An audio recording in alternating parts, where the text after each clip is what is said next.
Seigneur, nous savons que tu aimes sans mesure, toi qui n'as pas refusé ton propre Fils, mais qui l'as livré pour sauver tous les hommes. Aujourd'hui encore, montre-nous ton amour.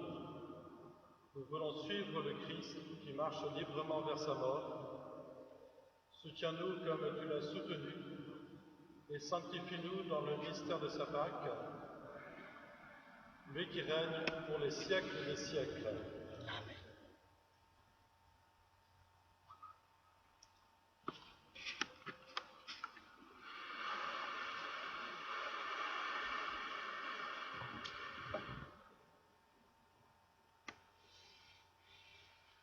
Première lecture. Lecture du livre du prophète Isaïe. Mon serviteur réussira, dit le Seigneur. Il montera, il s'élèvera, il sera exalté. La multitude avait été consternée en le voyant, car il était si défiguré qu'il ne ressemblait plus à un homme. Il n'avait plus l'apparence d'un fils d'homme. Il étonnera de même une multitude de nations. Devant lui, les rois resteront bouche bée, car ils verront ce que jamais on ne leur avait dit. Ils découvriront ce dont ils n'avaient jamais entendu parler. Qui aurait cru ce que nous avons entendu?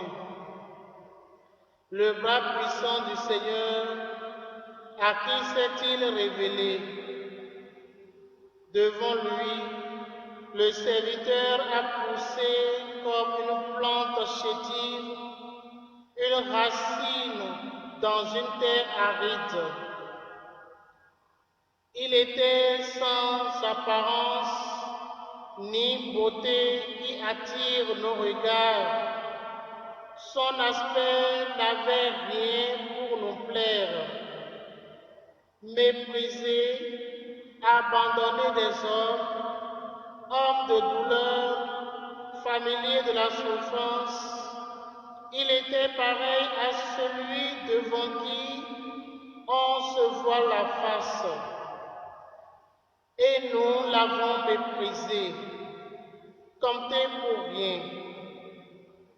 En fait, c'était nos souffrances qu'il portait, nos douleurs dont il était chargé. Et nous pensions qu'il était frappé, meurtri par Dieu, humilié.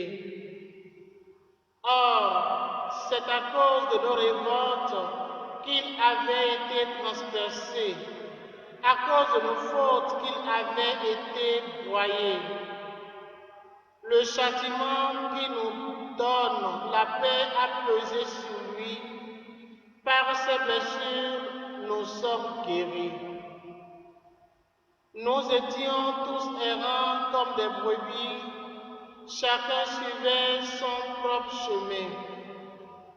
Mais le Seigneur a fait retomber sur lui nos fautes à nous tous. Maltraité, il s'humilie, il n'ouvre pas la bouche. Comme un agneau conduit à l'abattoir, comme une brebis muette devant les tondeurs, il n'ouvre pas la bouche. Arrêté, puis jugé, il a été supprimé. Qui donc s'est inquiété de son sort? Il a été retranché de la terre des vivants, frappé à mort pour les révoltes de son peuple. On a placé sa tombe avec les méchants, son tombeau avec les riches. Et pourtant, il n'avait pas commis de violence. On ne trouvait pas de tromperie dans sa bouche. Broyé par la souffrance, il a plu au Seigneur.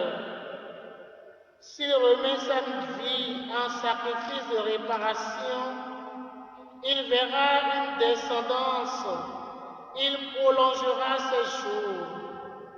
Par lui, ce qui plaît au Seigneur réussira. Par suite de ces tourments, il verra la lumière, la connaissance le comblera.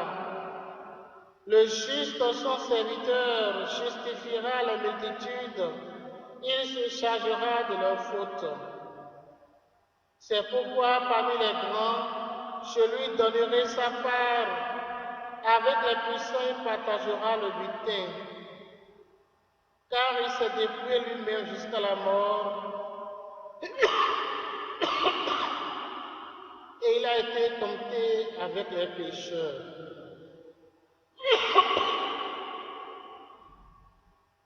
Alors qu'il portait le péché des multitudes et qu'il intercédait pour les pécheurs. Parole du Seigneur. Nous rendons grâce à Dieu.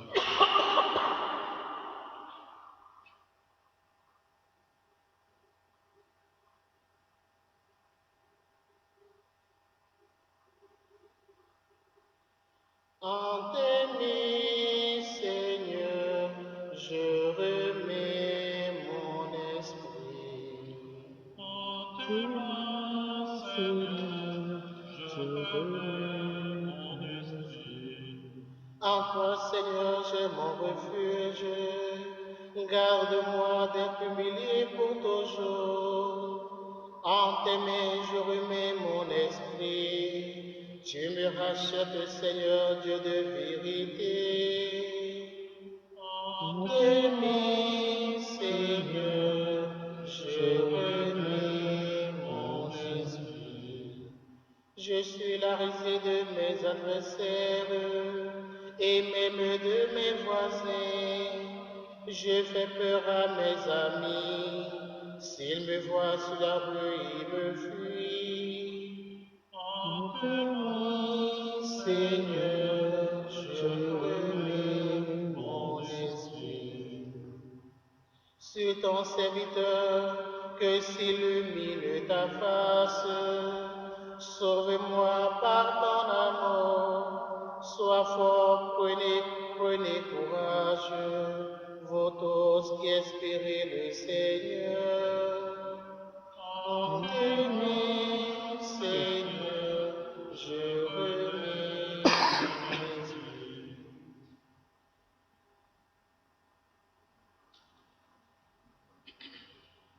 Deuxième lecture. Lecture de la lettre aux Hébreux. Frères, en Jésus le Fils de Dieu, nous avons le grand prêtre par excellence, celui qui a traversé les cieux.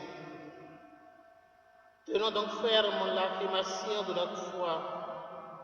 En effet, nous n'avons pas un grand prêtre incapable de compatir à nos faiblesses, mais un grand prêtre éprouvé en toutes choses, à notre ressemblance, excepté le péché. Avançons-nous donc avec assurance vers le trône de la grâce pour obtenir miséricorde et recevoir en temps voulu la grâce de son secours.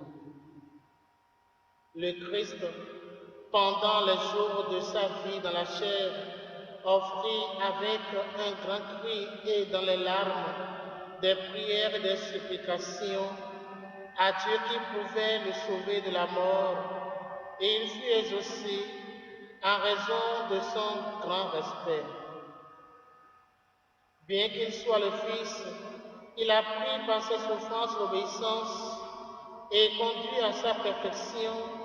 Il est devenu pour tous ceux qui lui obéissent la cause du salut éternel. Parole du Seigneur. Nous rendons grâce à Dieu. Gloire et louange à toi, Seigneur Jésus. Gloire et louange à toi, Seigneur Jésus. Pourquoi non le Christ est devenu obéissant? Je après la mort de la croix. C'est pourquoi Dieu l'a exalté. Il l'a doté du nom qui est au-dessus de tout nom. Gloire et louange à toi, Seigneur Jésus.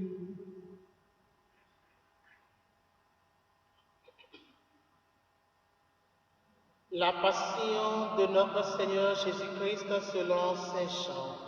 Gloire à toi, Seigneur.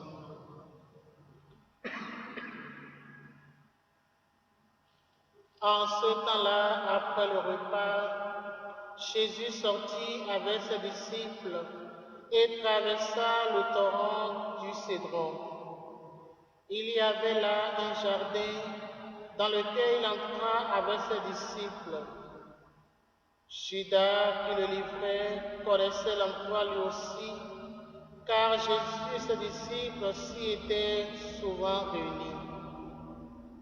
Judas, avec un détachement de soldats, ainsi que des grades envoyés par des grands prêtres et les pharisiens, arrive à cet endroit. Il avait des lanternes, des torches et des armes. Alors Jésus, sachant tout ce qui allait lui arriver, s'avança et leur dit: Qui cherchez-vous? Ils lui répondirent: Jésus, le Nazaréen. Il leur dit: C'est moi, je le suis. Judas, qui le livrait, se tenait avec eux.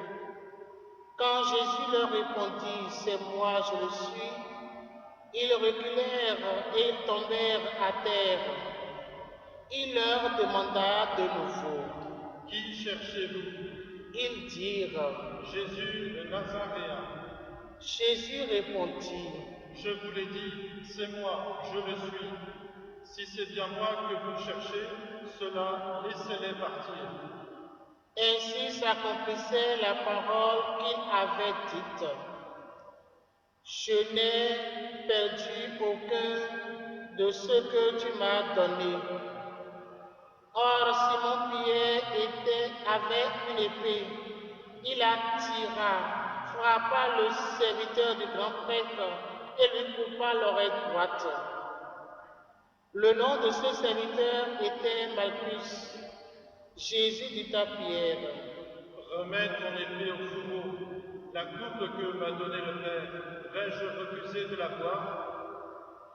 Alors la troupe, le commandant et les gardes juifs se saisirent de Jésus et le ligotèrent.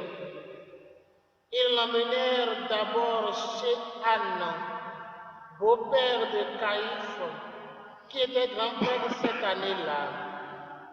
Caïphe était celui qui avait donné aux Juifs ce conseil: il vaut mieux qu'un seul homme meure pour le peuple. Or, Simon-Pierre, ainsi que notre disciple, suivait Jésus. Comme ce disciple était connu du grand prêtre, il entra avec Jésus dans le palais du grand prêtre. Pierre se tenait près de la porte dehors. Alors notre disciple, celui qui était connu du grand prêtre, sortit, dit un mot à la servante qui gardait la porte et fit entrer Pierre. Cette jeune servante dit alors à Pierre: N'es-tu pas toi aussi l'un des disciples de cet homme? Il répondit: Non, je ne le suis pas. Les serviteurs et les gardes se tenaient là. Comme il faisait froid, ils avaient fait un feu de braise pour se réchauffer. Pierre était avec eux en train de se chauffer.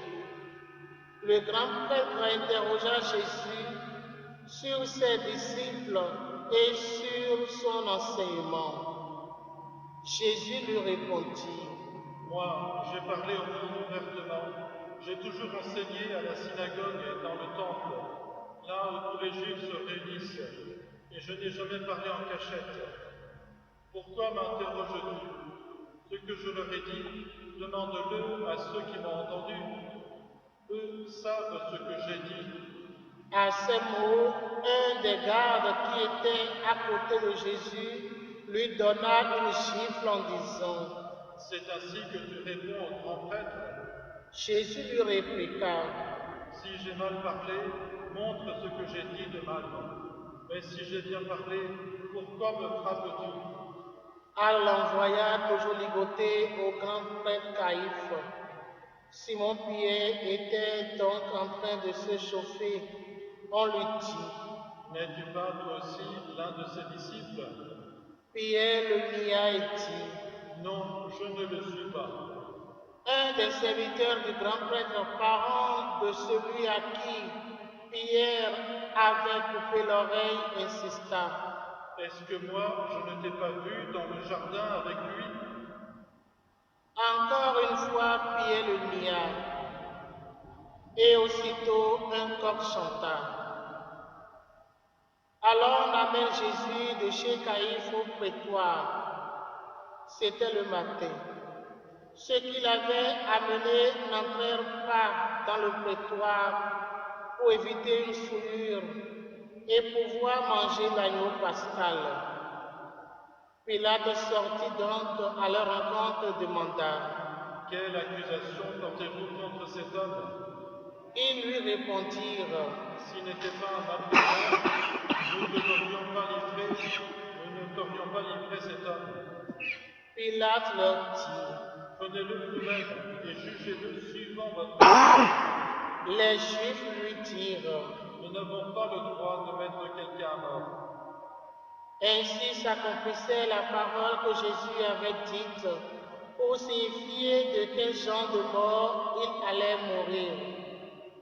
Alors Pilate rentra dans le prétoire. Il appela Jésus et lui dit, « Es-tu le roi des Juifs ?» Jésus lui demanda, « Dis-tu cela de toi-même ou bien d'autres te l'ont dit à mon sujet ?» Pilate répondit, « Est-ce que je suis juif, moi ? Ta nation et les grands prêtres t'ont livré à moi. Qu'as-tu donc fait ?» Jésus déclara, « Ma royauté n'est pas de ce monde. Si ma royauté était de ce monde, j'aurais des gardes qui se seraient battus pour que je ne sois pas livré aux Juifs. En fait, ma royauté n'est pas d'ici. » Pilate lui dit, « Alors tu es roi ?» Jésus répondit, C'est toi-même qui dis que je suis roi. Moi, je suis né, je suis venu dans le monde pour ceci, rendre témoignage à la vérité. Quiconque appartient à la vérité, écoute ma voix. Pilate lui dit, Qu'est-ce que la vérité ? Ayant dit cela, il sortit de nouveau à la rencontre des Juifs et il leur déclara, Moi, je ne trouve en lui aucun motif de condamnation. Mais chez vous, c'est la coutume que je vous relâche quelqu'un pour la Pâque. Voulez-vous donc que je vous relâche le roi des Juifs ? Alors ils répliquèrent en criant, Pas lui, mais Barabbas. Or ce Barabbas était un bandit. Alors Pilate fit saisir Jésus pour qu'il soit flagellé. Les soldats dressèrent avec des épines une couronne qu'ils lui posèrent sur la tête. Puis ils le revêtirent d'un manteau pourpre. Ils s'avançaient vers lui et ils disaient, Salut à toi, roi des Juifs. Ils le giflaient. Pilate de nouveau sortit dehors et leur dit, Voyez, je vous l'amène dehors, pour que vous sachiez que je ne trouve en lui aucun motif de condamnation. Jésus donc sortit dehors, portant la couronne d'épines et le manteau pourpre. Et Pilate leur déclara, Voici l'homme.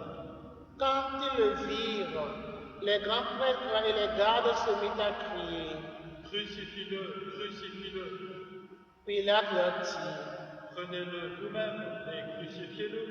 Moi, je ne trouve en lui aucun motif de condamnation. Ils lui répondirent, Nous avons une loi, et suivant la loi, il doit mourir, parce qu'il s'est fait fils de Dieu. Quand Pilate entendit ces paroles, il redoubla de crainte. Il entra dans le prétoire et dit à Jésus, D'où es-tu ? Jésus ne lui fit aucune réponse. Pilate lui dit alors, Tu refuses de me parler à moi? Ne sais-tu pas que j'ai pouvoir de te relâcher et pouvoir de te crucifier? Jésus répondit, Tu n'aurais aucun pouvoir sur moi si tu ne l'avais reçu d'en haut. C'est pourquoi celui qui m'a livré à toi porte un péché plus grand. Dès lors, Pilate cherchait à le relâcher, mais des Juifs se mirent à crier, Si tu le relâches, tu n'es pas un ami de l'empereur. Quiconque se fait roi s'oppose à l'empereur. En entendant ces paroles, Pilate amena Jésus au dehors. Il le fit asseoir sur une estrade, au lieu dit le dallage, en hébreu Gabata. C'était le jour de la préparation de la Pâque, vers la 6e heure, environ midi. Pilate dit aux Juifs, Voici votre roi. alors ils crièrent, À mort, crucifie-le. Pilate leur dit, Vais-je crucifier votre roi? les grands prêtres répondirent, Nous n'avons pas d'autre roi que l'empereur. alors il leur livra Jésus pour qu'il soit crucifié. Ils se saisirent de Jésus et lui-même, portant sa croix, sortit en direction du lieu dit le crâne au calvaire, qui se dit en hébreu Golgotha. C'est là qu'ils le crucifièrent et 2 autres avec lui, un de chaque côté et Jésus au milieu. Pilate avait rédigé un écriteau qu'il fit placer sur la croix. Il était écrit « Jésus le Nazaréen, roi des Juifs ». Beaucoup de Juifs lurent cet écriteau parce que l'endroit où l'on avait crucifié Jésus était proche de la ville et que c'était écrit en hébreu, en latin et en grec. Alors les grands prêtres des Juifs dirent à Pilate, N'écris pas roi des Juifs, mais cet homme a dit, je suis le roi des Juifs. Pilate répondit, Ce que j'ai écrit, je l'ai écrit. quand les soldats eurent crucifié Jésus, ils prirent ses habits. Ils en firent 4 parts, une pour chaque soldat. Ils prirent aussi la tunique. C'était une tunique sans couture, tissée toute une pièce de haut en bas. Alors ils se dirent entre eux, Ne la déchirons pas, désignons dans le sort celui qui l'aura. ainsi s'accomplissait la parole de l'Écriture. Ils se sont partagés mes habits, ils ont tiré au sort mon vêtement. C'est bien ce que firent les soldats. Or, près de la croix de Jésus se tenait sa mère et la sœur de sa mère, Marie, femme de Cléopas, et Marie-Madeleine. Jésus, voyant sa mère et près d'elle le disciple qu'il aimait, dit à sa mère, Femme, voici ton fils, puis il dit aux disciples, voici ta mère. et à partir de cette heure-là, le disciple a pris chez lui. Après cela, sachant que tout désormais était achevé, pour que l'écriture s'accomplisse jusqu'au bout, Jésus dit, J'ai soif. il y avait là un récipient plein d'une boisson vinaigrée. On fixa donc une éponge remplie de ce vinaigre à une branche d'hysope et on l'approcha de sa bouche. Quand il eut pris le vinaigre, Jésus dit, Tout est accompli. puis inclinant la tête, il remit l'esprit.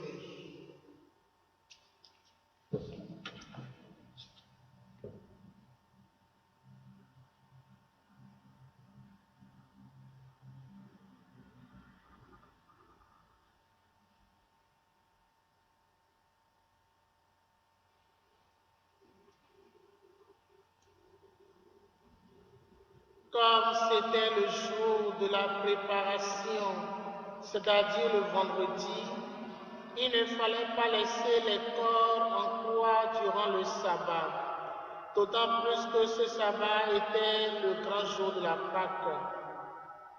Aussi les Juifs demandèrent à Pilate qu'on enlève les corps après les avoir brisé les jambes. Les soldats allèrent donc briser les jambes du premier, puis de l'autre homme crucifié avec Jésus. Quand ils arrivèrent à Jésus, voyant qu'il était déjà mort, ils ne lui brisèrent pas les jambes, mais un des soldats avec sa lance lui perça le côté. Et aussitôt il en sortit du sang et de l'eau. Celui qui a vu rend témoignage, et son témoignage est véridique. Et celui-là sait qu'il dit vrai, afin que vous aussi vous croyiez. Cela en effet arriva pour que s'accomplisse l'Écriture. Aucun de ces os ne sera brisé. Un autre passage de l'Écriture dit encore, ils lèveront les yeux vers celui qu'ils ont transpercé. Après cela, Joseph d'Arimathie, qui était disciple de Jésus, mais en secret par crainte des Juifs, demanda à Pilate de pouvoir enlever le corps de Jésus. Et Pilate le permit. Joseph vint donc enlever le corps de Jésus. Nicodème, celui qui au début était venu trouver Jésus pendant la nuit, vint lui aussi. Il apportait un mélange de myrrhe et d'aloès, pesant environ 100 litres. Ils prirent donc le corps de Jésus, qu'ils lièrent de linge, en employant les aromates, selon la coutume juive d'ensevelir les morts. À l'endroit où Jésus avait été crucifié, il y avait un jardin, et dans ce jardin, un tombeau neuf, dans lequel on n'avait encore déposé personne. À cause de la préparation de la Pâque juive, et comme ce tombeau était proche, c'est là qu'ils déposèrent Jésus. Acclamons la parole de Dieu. Louange à toi, Seigneur Jésus.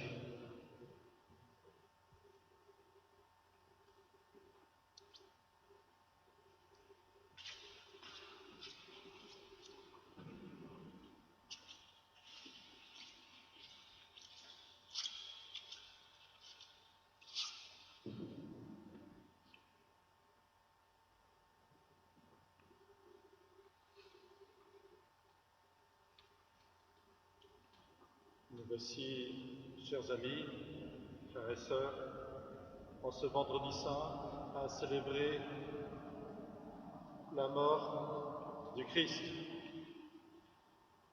Et en général, nos célébrations se vivent soit avec le pape François, soit avec notre évêque, Monseigneur Raymond Santaine. Mais il est bon que nous nous retrouvions aussi en communauté locale, que ce soit avec l'aumônerie ou avec quelques paroissiens. C'est une première, on essaiera de faire mieux la prochaine fois. Si le confinement dure, on verra. Le récit de la Passion, selon saint Jean, débute dans un jardin et s'achève dans un autre jardin. Et c'est à proximité de ce dernier qu'est plantée la croix, l'arbre de vie, dont le fruit est désormais offert à toute la descendance d'Adam, à nous tous. En ce vendredi saint, nous sommes conviés à demeurer en ce lieu avec Marie et Jean. Un demeurer qui peut nous confronter au caractère insoutenable, vertigineux, fou ou scandaleux de la croix et de toute souffrance. Mais nous sommes aussi invités à nous laisser conduire au-delà, non sans ces douleurs qui président à tout élargissement du cœur, pour entrer dans le mystère d'un amour qui n'est pas à notre mesure humaine. Seul l'Esprit, qui voit le fond de toutes choses et même les profondeurs de Dieu, peut nous amener à une compréhension intérieure de cet événement et nous faire discerner la sagesse de Dieu et la puissance de son amour plus fort que la mort. Oui, nous célébrons ce soir la passion d'amour, le sacrifice d'amour de Jésus. L'esprit d'amour, ne l'oublions pas, est le don par excellence que Saint Jean prend soin d'associer à l'offrande volontaire que le Christ fait de lui-même. L'Esprit Saint n'avait pas encore été donné parce que Jésus n'avait pas encore été glorifié. Alors, ne craignons pas de nous laisser attirer par celui qui a été élevé sur la croix en accomplissant l'œuvre du Père. Regardons-le jusqu'à être touchés par son cœur blessé, d'où jaillissent le sang et l'eau, symbole des sacrements de l'Église, pour renaître d'eau et d'esprit et accéder au royaume. Une contemplation qui ne peut rester close sur elle-même, mais ouvre nos cœurs à l'universel et à la compassion pour tous nos frères les hommes, et en particulier pour tous les malades, pour tout le personnel soignant, pour toute personne qui lutte contre le mal ou la maladie. Et ouvrons nos cœurs, entre autres, et en commençant par la grande prière d'intercession de ce jour.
Prions, frères bien-aimés, pour la Sainte Église de Dieu. Que le Père Tout-Puissant lui donne la paix et l'unité, qu'il la protège dans tout l'univers, et qu'il nous accorde une vie calme et paisible pour que nous rendions grâce à notre Dieu.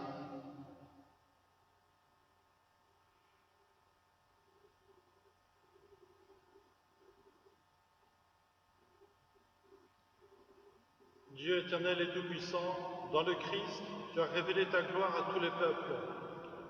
Protège l'œuvre de ton amour, afin que ton Église, répandue par tout l'univers, demeure inébranlable dans la foi et proclame ton nom. Par Jésus, le Christ, notre Seigneur. Amen. Prions pour notre Saint-Père, le Pape François, élevé par Dieu notre Seigneur à l'ordre épiscopal, qu'il le garde saint et sauf à son Église pour gouverner le peuple de Dieu.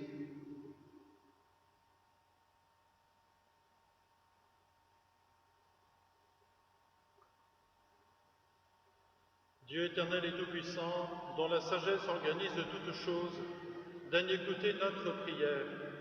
Protège avec amour le pape que tu as choisi, afin que, sous la conduite de ce pasteur, le peuple chrétien que tu gouvernes progresse toujours dans la foi. Par Jésus le Christ notre Seigneur. Amen.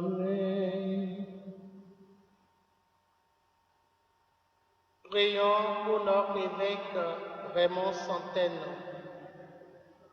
pour tous les évêques, les prêtres, les diacres, pour tous ceux qui remplissent des ministères dans l'Église et pour l'ensemble du peuple des croyants.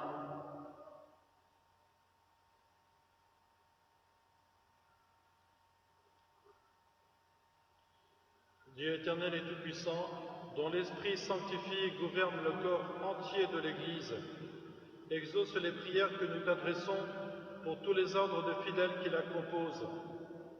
Que chacun d'eux, par le don de ta grâce, te serve avec fidélité. Par Jésus le Christ notre Seigneur. Amen. Prions pour les catéchumènes. Que Dieu notre Seigneur ouvre leur intelligence et leur cœur et les accueille dans sa miséricorde.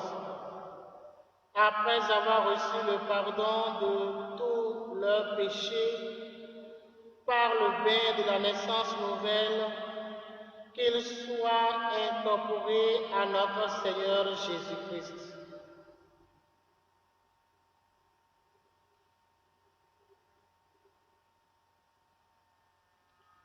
Dieu éternel et tout-puissant, toi qui assures toujours la fécondité de ton Église, augmente en nos catéchumènes l'intelligence et la foi, qu'ils renaissent à la source du baptême et prennent place parmi tes enfants d'adoption.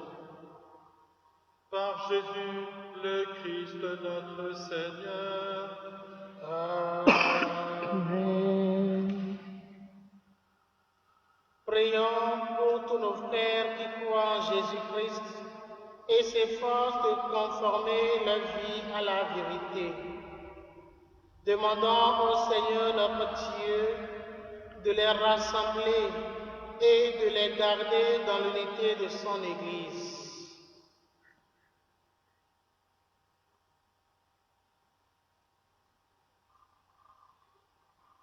Dieu éternel et tout-puissant, toi qui rassembles ce qui est dispersé et qui fais l'unité de ceux que tu rassembles, regarde avec amour l'Église de ton Fils.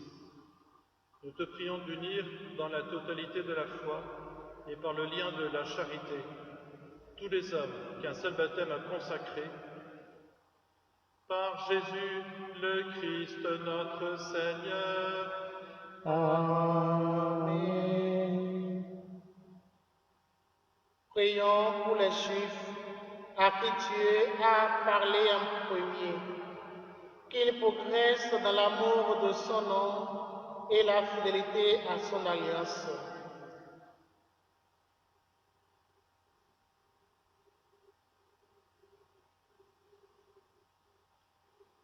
Dieu éternel et tout-puissant, toi qui as choisi Abraham et sa descendance pour en faire les fils de ta promesse, conduis à la plénitude de la rédemption le premier peuple de l'Alliance, comme ton Église t'en supplie.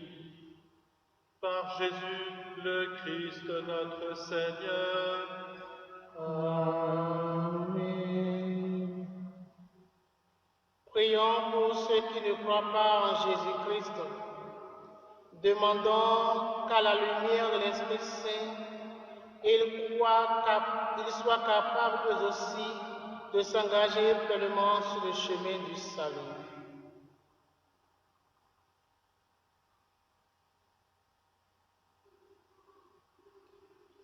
Dieu éternel et tout-puissant, donne à ceux qui ne croient pas au Christ d'aller sous ton regard avec un cœur sincère, afin de parvenir à la connaissance de la vérité. Et donne-nous de mieux nous aimer les uns les autres et d'ouvrir davantage notre vie à la tienne, pour être dans le monde de meilleurs témoins de ton amour. Par Jésus le Christ notre Seigneur. Amen.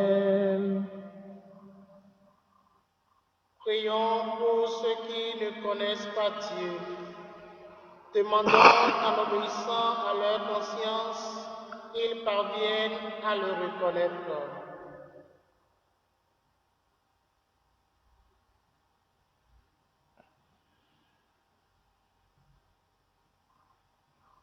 Dieu éternel et tout-puissant, toi qui as créé les hommes pour qu'ils te cherchent de tout leur cœur, et que leur cœur s'apaise en te trouvant, fais qu'au milieu des difficultés de ce monde, tous puissent discerner les signes de ta bonté et rencontrer des témoins de ton amour, qu'ils aient le bonheur de te reconnaître, toi le seul vrai Dieu et le Père de tous les hommes.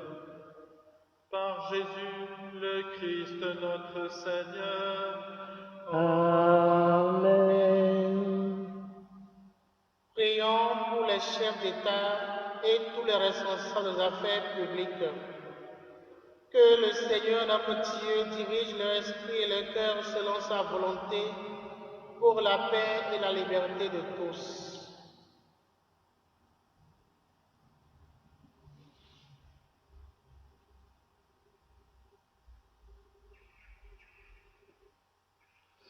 Dieu éternel et tout-puissant, toi qui tiens en ta main le cœur des hommes et garantis les droits des peuples, viens en aide à ceux qui exercent le pouvoir. Que partout sur la terre s'affermissent avec ta grâce la sécurité et la paix, la prospérité des nations et la liberté religieuse. Par Jésus le Christ notre Seigneur. Amen. Prions pour les malades, pour ceux qui les assistent, pour leurs familles et pour toutes les victimes de l'épidémie.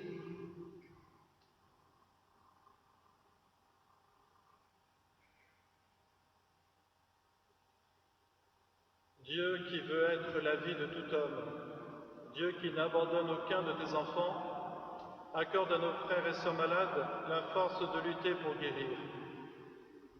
Qu'ils découvrent dans leur épreuve combien tu peux être proche d'eux par des frères et sœurs qui soutiennent leur courage, par l'espérance que tu leur donnes en Jésus-Christ et accueille dans ton royaume tous les fidèles défunts. Par Jésus le Christ notre Seigneur. Amen. Frères bien-aimés, prions Dieu le Père Tout-Puissant d'avoir pitié des hommes dans l'épreuve, qu'il débarrasse le monde de toute erreur, qu'il chasse les épidémies et repousse la famine, qu'il vide les prisons et délivre les captifs, qu'il protège ceux qui voyagent, qu'il ramène chez eux les exilés, qu'il donne la force aux malades et accorde le salut aux mourants.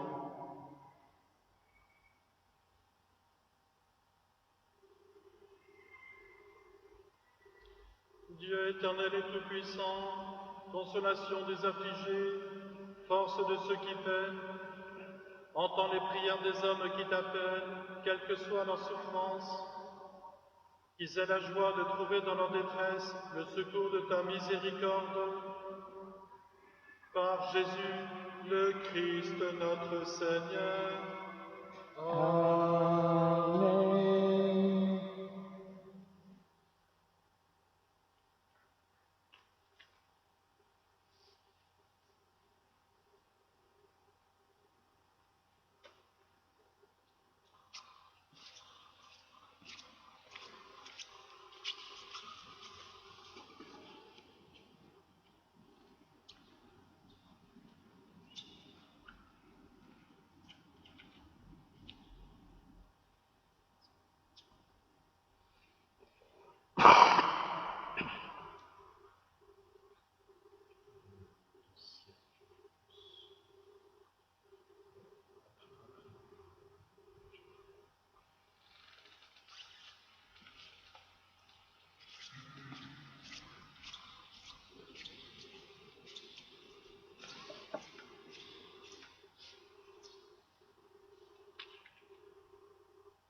Voici le bois de la croix qui a porté le salut du monde. Venez, adorons.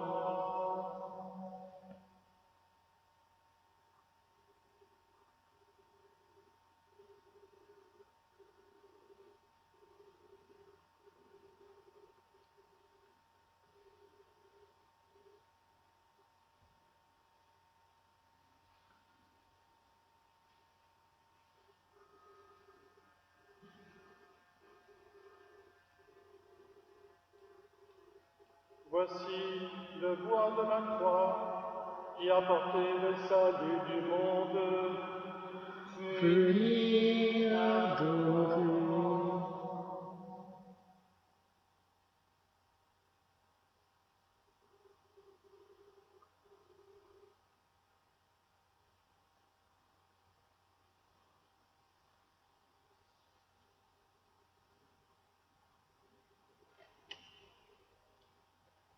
Voici le bois de la croix qui a porté le salut du monde.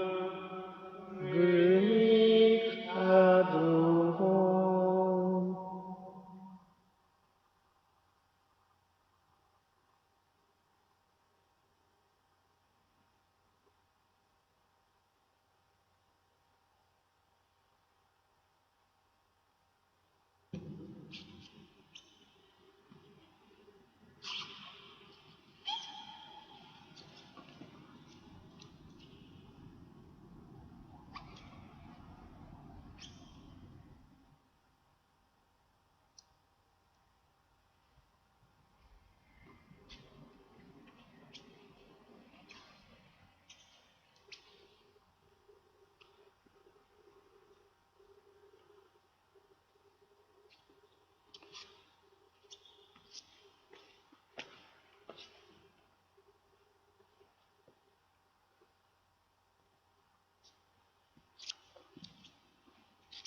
Ô Dieu saint, ô Dieu fort, ô Dieu immortel, aie pitié de nous. Ô Dieu saint, ô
unis dans le même esprit, nous pouvons dire avec pleine confiance la prière que nous avons reçue du Sauveur.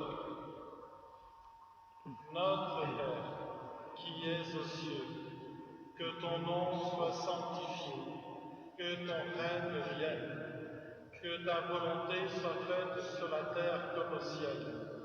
Donne-nous aujourd'hui notre pain de ce jour. Pardonne-nous nos offenses, comme nous pardonnons aussi à ceux qui nous ont offensés.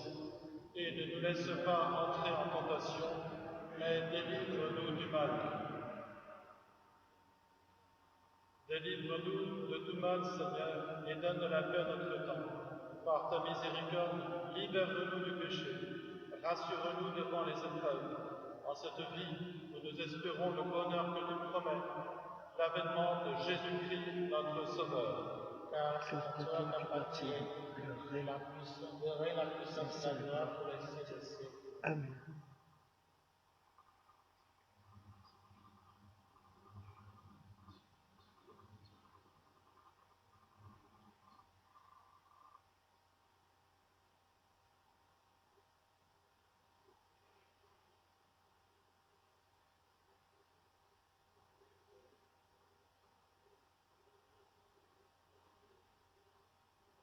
Heureux les invités au repas du Seigneur.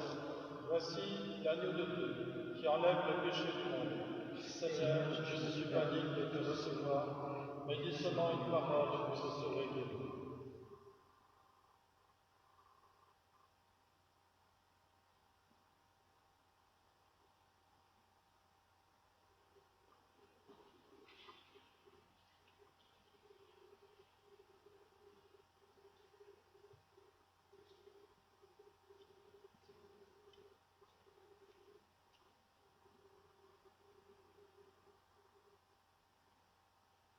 Quand vit le jour d'étendre les bras et de lier la mort sur la croix, le Fils de l'homme au cours d'un repas livra son corps au milieu des pécheurs, livra son corps au milieu des pécheurs. Voici mon corps, prenez et mangez. Voici mon sang, prenez et buvez. Pour que ma mort soit rappelée, faites ainsi jusqu'à mon retour. Faites ainsi jusqu'à mon retour. Ne craignons plus la soif ni la faim, le cœur de Christ est notre festin. Quand nous prenons sa coupe nommée, elle a le goût du monde nouveau. Elle a le goût du monde nouveau. Banquet pascal, tu l'es mangé, signe d'amour, paiement d'unité, où tous les hommes renouvelés, revenez de l'avenir, revenez de l'avenir. Par Jésus-Christ, notre parfait, dans l'Esprit Saint, nous vit notre Père. Pourtant de grâce, pour ton bienfait, nous le louons au Père des cieux. Nous te louons au Père des cieux.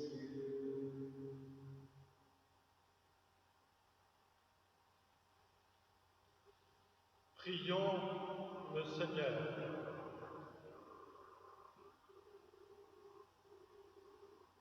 Dieu de puissance et de miséricorde, toi qui nous as renouvelés par la mort et la résurrection de ton Christ, entretiens-nous l'œuvre de ton amour, que notre communion à ce mystère consacre notre vie à ton service. Par Jésus le Christ notre Seigneur. Amen. Que ta bénédiction, Seigneur, descende en abondance sur ton peuple qui a célébré la mort de ton Fils dans l'espérance de sa propre résurrection. Accorde-lui le pardon et réconfort. Augmente sa foi. Assure son éternelle rédemption. Par Jésus le Christ.